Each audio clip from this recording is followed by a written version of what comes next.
It was one of the bloodiest crackdowns of our time, and it is being remembered here in Toronto tonight. The Tiananmen Square protests in Beijing ended with the gruesome murders of student demonstrators. Advocates say it's important to commemorate the 30th anniversary here because in China, they can't. And he said, "I'm going to make you breakfast because you have to tell the world what you saw."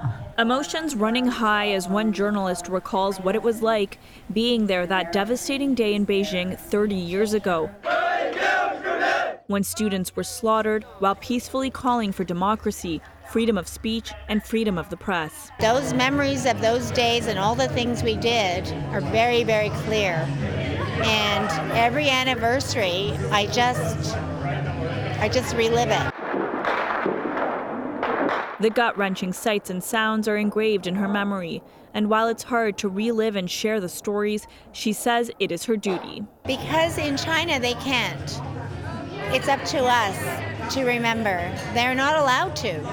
They can't go to the cemeteries and mourn. They can't go to Tiananmen Square and wear a white flower, so it's up to us. Every year, China attempts to cover up its dark history.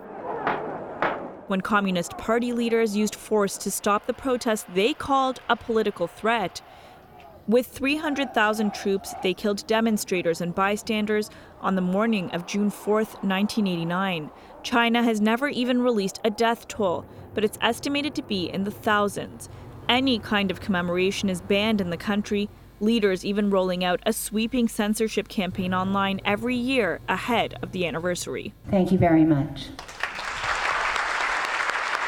So tonight, a huge crowd gathered at Gardner Museum to hear journalists and activists who witnessed the massacre reflect on its impact. Over the slaughtering and the senseless killing of students, workers, and ordinary citizens on that night. It's education. It's just getting informed with what's really happening around the world and realizing, China is a superpower, and we can't remain nice and silent anymore. I think it's important that we express what we honestly feel. What do you think our government should be doing? I think our government should get a lot tougher. The China of today is really bare knuckles now.